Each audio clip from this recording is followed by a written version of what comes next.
What's poppin', y'all? Welcome back to I Do It Myself. I am Wayno. How are y'all feeling this morning?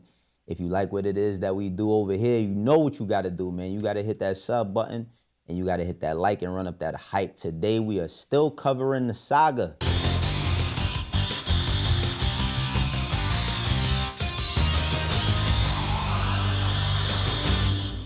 Yes, we still covering the saga, so I think a lot of people were thinking that this was going to go to rest. Me included. Me included. But there's all of these moving parts. There's all of these moving parts. Over the past week, 2 weeks, couple of months, people have expressed, including myself, how we feel about Dame Dash. I'm here to tell y'all, not much has changed. What I do want to make a very, very strong point on today, a very, very strong point on today, no Umar, is Dame, Cam, Jay, Biggs, Hip Hop, Guru, State Property, Dipset, Memphis Bleak, Rock Nation, whatever. When I got into music, the first thing I did was I was around Rockefeller and Rockefeller family. At that point in time, when I was extremely young, I was around 18 years old, it seemed like the greatest thing. I'm talking about the greatest thing that ever happened. The greatest thing that ever happened. I mean, imagine you work somewhere that has NBA Live 03 6 months early because Just Blaze is producing the soundtrack. Imagine working at a place where you meet somebody like a Kanye West and you watch him build himself up with his team, and you know what I mean? You around Jay-Z's birthday parties and you seeing Beyonce, and you're around Dipset during they run and State Property, and even with Bleak when he had Get Low and all. Yo, the shit felt like it would never end, man. I ain't gonna lie, man. Being young, it felt like it was never going to end. Life felt perfect at that time. To see 20-something years later, almost nobody has a relationship with one another. Almost everybody is in disarray. Almost majority of the artists, they putting out music, but not as much. They're not expressing themselves through music anymore. It's podcasts. Even with the podcast, you're hearing stories about things that once were so sacred or so, kept close to the chest, that it was like, all right, this is something that happened between parties or groups, to now everything's out in the open, no holds barred. You know what I'm saying? Like,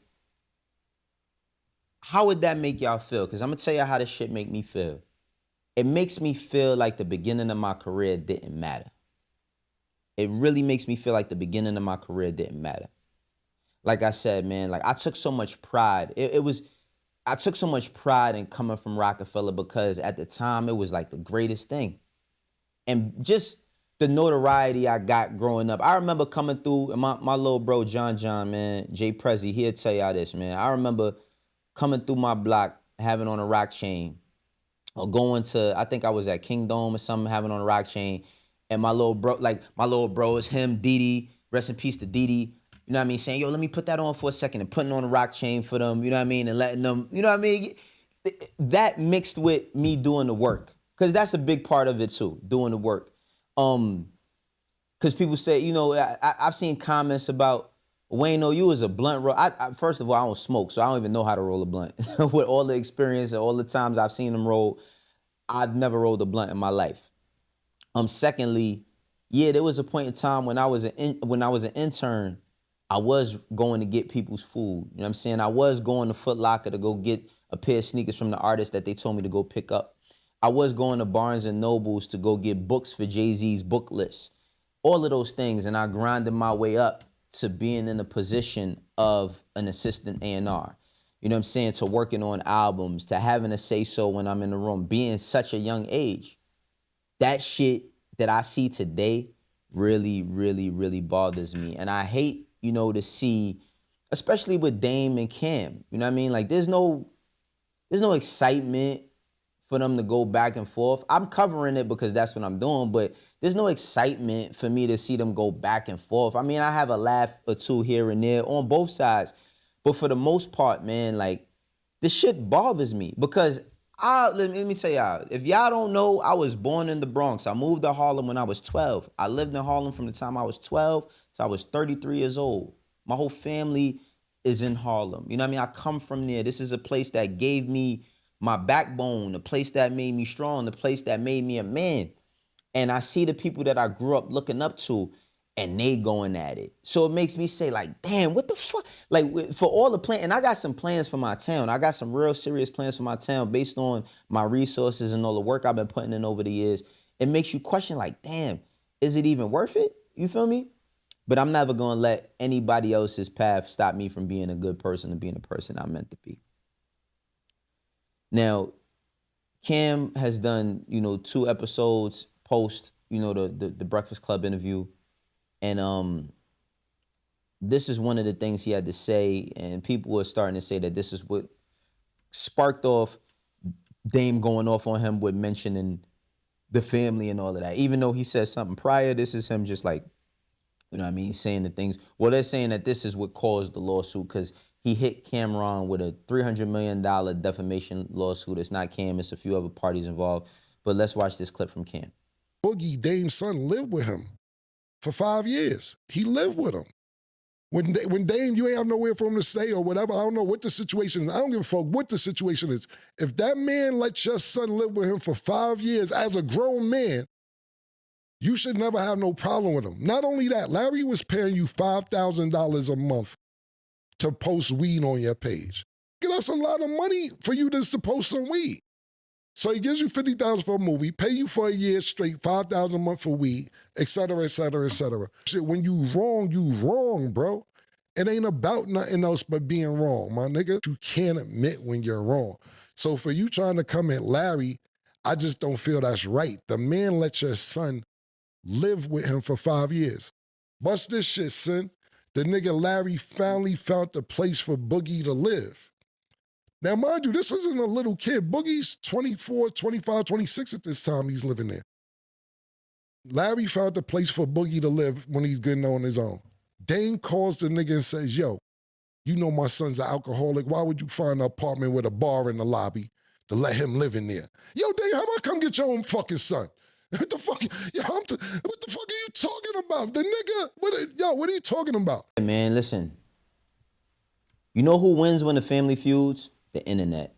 That's who wins when the family feuds. When the family is feuding, the internet wins because everybody has a take. Everybody has something to weigh in on, right? Boogie, I don't know what Boogie is. I haven't seen Boogie in years. I haven't seen Boogie since he was a little kid. So I haven't seen Boogie in 20-something years. I ain't gonna lie. Last time I seen Boogie, he might have been like 6 or 7 years old. I hope that he's at peace and I hope that he's okay. You know what I mean? Because this conversation is about alcoholism and all that other shit. But Dame is now talking about how he wants to squash everything. And this is a lengthy video, so take your time watching it. But we're going to come back and talk about it after it's done. So, I'm sitting here on the dock looking at the view. And I'm thinking, like, why am I beefing with Cam?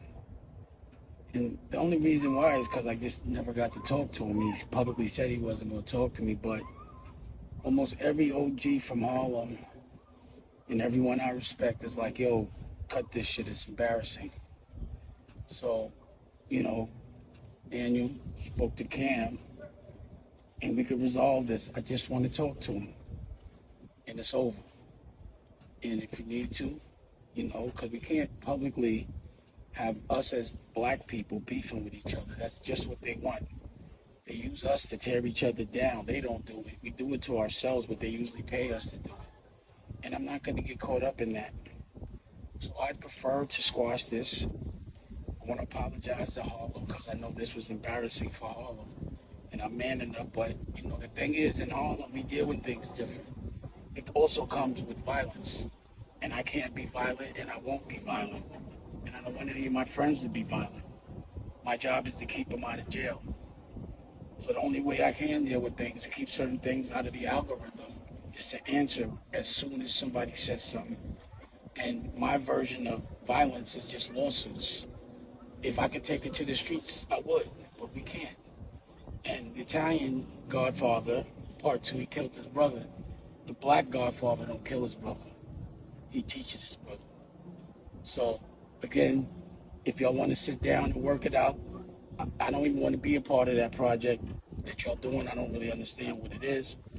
But I feel like 50, Cam, me, if together we show that we could be beefing, pause, and then come together and maybe do a TV show together, something different, or a movie or something, just showing the world that we can work together, then we would prove everyone wrong. They love us tearing each other down, and I'm not doing that shit. And I apologize to my OGs for embarrassing you. But I just wanted to talk to him. And he finally talked to, he finally replied when I hit him with the lawsuit. And I was like, nah, go talk to Daniel. And if you want to, Daniel, if you want, please arrange us to have a sit down. You can bring who you want. And also 50, you're invited too. But instead of us talking about each other on fucking social media like clowns, let's sit down and talk like real men. Let's take this off the street. The street right now is the internet, and this shit is corny. So I don't want to fight with y'all no more. Now, I heart, that's different. And Revolt, the Tavio, same thing. You stopped replying to me 2 days before I went to the Breakfast Club, but I don't work for you. I am the chairman. When I'm on Revolt with my content, I'm the chairman because I don't talk to your staff. I talk to mine, which I have. I'm the chairman of America New when it's on Revolt. So to me, if the Breakfast, I won't get into it, but we can have a sit down too, because I'm not going to stop legally. I'm going to respond. That's what I didn't do before, and this is what I've learned. This is the only way I could fight. But you're not going to line me up and set me up. So you can come to the conversation as well. Bring who you want. Charlemagne, you're not invited. I need real men, pause, masculine. We need to speak like masculine men in each other's eyes and deal with all those problems. So I'm still, if y'all coming at me, pause, I'm going to always hit back. But I'd rather squash this, pause. And please don't take my grace as weakness. We're in front of a lot of people, and this is not the right example. Later. Now, how commendable is this? It's a lot. It's a whole lot. It's a whole lot. I don't see nobody coming to sit down and speak with Dame to essentially squash things. You want to know why? Because people look at it like they don't need him. And I think over the past couple of weeks, the antics that have happened have just shown that him in a sense has never grown up. Now, he can sentimize and say all of these things now, post, but this is the stuff that we wanted to see from Dame. We wanted to see him not necessarily be just apologetic, but we wanted to see an adult. See, the actions that were displayed were not that of an adult of that stature that we viewed him as. Even down to the Revolt thing. Bro, how many ways can you chop and screw that shit? You're the chairman of your staff, so when your content is playing on Revolt, you're the chairman? Like, come on, bro. Come on. Come on. I think that Dame should continue to push his content however he's doing that. He should push his channels. He should do whatever he's doing. But as far as squashing stuff, listen, I think that all of y'all have said too many hateful, or let's not say hateful, too many disrespectful things to one another in order to legitimize the gripes. With Cam, even with Cam, I understand where Cam is coming from a certain place, because he's like, yo, you're lying. You're clearly lying about shit that didn't happen, like the Big L story. You know what I'm saying? Or numerous things, like him stealing the old boy beat, which people are now trying to rebut. Oh, he did steal the old boy beat. You can't see him steal the beat. That discredits my man hip hop, one of my mentors, one of the people that taught me how to A&R. Because Guru called Just Blaze to make sure that it was okay for them to rap over this beat that hip hop had gave them. And let me tell y'all something. I got a lot out of them hip hop books back in the day. Hip hop, but if you couldn't find a beat, yo, Just Blaze was not lying. My office was hip hop's former office. I used to find CDs all the time of Heat. But anyway, Dame, you know what I'm saying, for all the things he's said and done. And I really believe that Dame is just hurt. He's hurt for a lot of reasons. I do believe that he's hurt that he doesn't have the relationship that he used to have with Hov. I believe that he's hurt that he doesn't have the relationship that he used to have with the whole Dipset. I believe that he's hurt from other personal things that may have stemmed in his life. It's not just about finances and money. I think that he's hurt. And when you hurt, you gotta allow yourself time to heal. That's the biggest thing about being hurt. You gotta accept your part in whatever it is that you did. Even for other people, I myself, at my age, have found it to where I've had to forgive people that don't even know that I've forgiven them. Because my forgiveness for them was not for them, it was for me. Because I could not continue my life with all the problems I had concerning said person when I'm not even dealing with that person, but having to accept my accountability for my role and whomever I dealt with, whether that was even me dealing with them to begin with. I had to forgive them for me. I think Dame has a lot of searching he has to do. And yes, you can tell that he's going to therapy and all of that, but he has a lot of, I wouldn't say searching, a lot of healing he has to do. Because the journey, I feel like a healing journey is never over, right? It starts with a lot of us from our childhood, especially men. It starts with a lot of us from our childhood. And once we get, especially when you get into a position when you get money, then you think everybody owe you. Especially when people didn't believe in you or you felt like people didn't believe in you. I think that Dame just needs to go on a healing journey that is for him. It doesn't matter if Cameron's there. It doesn't matter if 50's there. Yeah, I don't have to do a movie because nobody's going to want to do any type of business with you based on the business practices that's been spoken about, based on how you've conducted yourself in business, based on how when you're doing press, you're mentioning that you are the head of something when you're not. You know? We'll see how this goes. This is how I do it myself. For the ones that rock with me, I know how we doing. For the ones that don't, eventually you will. I'll catch you on the next one. Peace.